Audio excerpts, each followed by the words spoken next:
Hello, today I'm going to be doing a book review on After Anna by Lisa Scottoline. This review will have a ton of spoilers, so if you haven't read it yet, don't watch this. One of my favorite YouTubers, I guess, to watch is a guy named Chris Stuckman, and he does movie reviews. And I love watching his reviews, but what is a pet peeve of mine is he does the review as if you haven't watched the movie yet, so he never spoils anything, which I guess is good. But I always watch/read reviews after I've already seen the movie, so like I want him to tell me like what he thinks of the twists and whatever. So in this review, I will be talking about the whole book and plot points of the book. So if you've already read it, you will know my opinion, and if you haven't read it, I'm just about to spoil the whole entire book for you. Brief overview: this book is 388 pages long. She's pretty thick, but it reads very quickly. I read it in 2 days. It was published in 2018, so it's a fairly recent book. This was recommended to you by my mom, and if you like murder mysteries, you'll like this, I think. Let's just jump right in. So I read the first I would say 190 pages in one sitting, which is pretty much half the book, because the beginning is A+, so good. And then we get to the murder, where Anna is murdered, and then it kind of falls apart after that for me. So if for some reason you haven't read this, I will just tell you real quick a little synopsis. So it's about a widower. Is that what you call a man whose wife has died? I think. A widower and a divorced woman, and they are married to each other, and he has a son, and he's 10, and their names are Noah's the dad, Maggie's the mom, and Caleb is the son. And Maggie had really bad postpartum psychosis when she gave birth to her daughter, like 18 years ago or whatever. So her daughter was taken away from her, and the dad was super rich and raised her and sent her off to boarding schools and whatever. But now the dad has died in a plane crash, and Maggie, this girl Anna's mom, hasn't spoken to her or even seen her since she was a baby, basically. And so Anna calls Maggie and says, "Mom, Dad died. Is it okay if I come live with you? I hate my boarding school," whatever. So Maggie agrees, and then whoa. And then stuff really starts to go down. So, like I said, the beginning of this book was super good. And it really fell apart for me after about the first half. First half is 5 out of 5 stars. Second half is 2 stars. So if you average that out, I'd give this book a 3.5 out of 5, but I don't even think it deserves that because it was pretty... There's a lot of plot holes, and that really bothers me. So, okay, let's talk about some plot holes. So, there is a part where when Maggie goes to pick up Anna from boarding school and take her home to live with her, they talk about how they've been secretly stalking each other on Facebook. Well, when we find out later that Anna is actually a girl named Patty and an imposter, that's a huge plot hole for me, because did this girl make a whole fake Facebook page knowing that knowing that Maggie would stalk it? Because wouldn't the real Anna have a Facebook page? Because like at the end when they're investigating this whole thing, they talk about how it was pretty sudden that Patty decided to take Anna's place and basically impersonate her. So I'm like, she wouldn't have had time to make this whole fake Facebook page.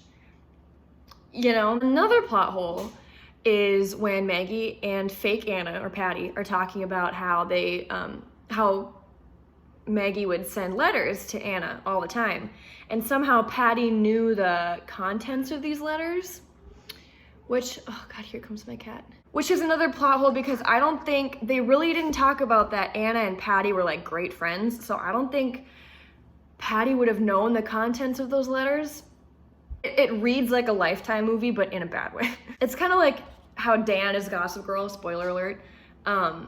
I feel like the writers of that show just kind of decided last minute, like, we're gonna make a Dan. And so none of the series makes any sense at all that Dan is Gossip Girl. And that's how I feel about this. It doesn't make sense that Anna was an imposter. I feel like the author didn't really think this through all the way. Sorry, Lisa. Another thing that really bothered me is that the chapters are super short, and that makes it choppy to me. And what is going on here is we're going in between, so Noah obviously gets charged with the murder because the murder happened at his house. It goes back and forth between Noah's trial and like before all of this happened, before Anna is murdered. It goes out of order and that drives me nuts. So it'll be like Noah, trial day 10, and then it'll go Maggie, before, and then Noah, trial day 9, Maggie, before, Noah, trial day 1. Like, why are we going backwards? Like, that really annoyed me because it was hard to keep it all straight, like what was happening and when. And since the chapters are so short, it's going back and forth a lot, like the whole time. That really bothered me. And then the end was such a cluster F. Okay, so to me, the book should have ended when Noah is found guilty, or it should have ended like maybe 20 pages later where they find out he's not guilty, like duh. But there's like another 80 or so pages after he's found guilty, and then it almost turns into a completely different story where now we know Anna's an imposter, Patty, and now there's this whole other narrative of Noah in jail and some guy named Drover and how he's trying to like cope with prison life. It just like, to me, was like 2 separate books, and I really didn't like how, like, it should have ended a lot earlier instead of now there's this whole subplot about him kind of like Orange is the New Blacking his way through prison life. It's just like, to me, that whole part could have been taken out because it was unnecessary. It had nothing to do with the story of Anna. So I do have a Goodreads account. I think I gave this book a 2 out of 5 because the end was such a weird, and the whole sex trafficking thing like just really came out of nowhere. The author did not wrap this up very well. I hate it when the ending is like boom, boom, boom, boom, and then it's over. It's like, I would rather it be wrapped up very nicely than all this crazy shit happens and then the book ends. Like, and that's kind of how this was. And also, a huge pet peeve of mine is when I'm reading and I find grammatical errors and spelling errors. And I found both in this book. And apparently Lisa Scottoline has written like a crap ton of other novels. Here's the list of other novels. And I'm like, who is your editor that they missed this? Like, that's really annoying to me when like big name authors have mistakes, especially spelling and grammar. Like, that really annoys me. I found 1 grammar mistake and 1 spelling mistake, and you might think like, whatever, it's not a big deal, but like, yeah, this is a big name author. Like, that's annoying to me. Sorry, I'm just mad. I stayed up really late last night finishing this book and I'm pissed off about how it ended. So if you're a fan of Lifetime movies and you're a fan of true crime, this is an entertaining book to read. I would love to read it on the beach. Like I said, I finished it in 2 days. It's a really quick read. It's entertaining if you look past the really bad writing and the plot holes. So I'm giving this book a 2 out of 5. After Anna, I would not recommend it to someone who is like a literary geek, but I would recommend it to someone who just wants like something quick and fun to read like on the airplane or something. That's all I have to say. Lisa, I'm sorry. This is the first book I've read by her, but I'll read a few more and hopefully I like them better, but this was a shit show.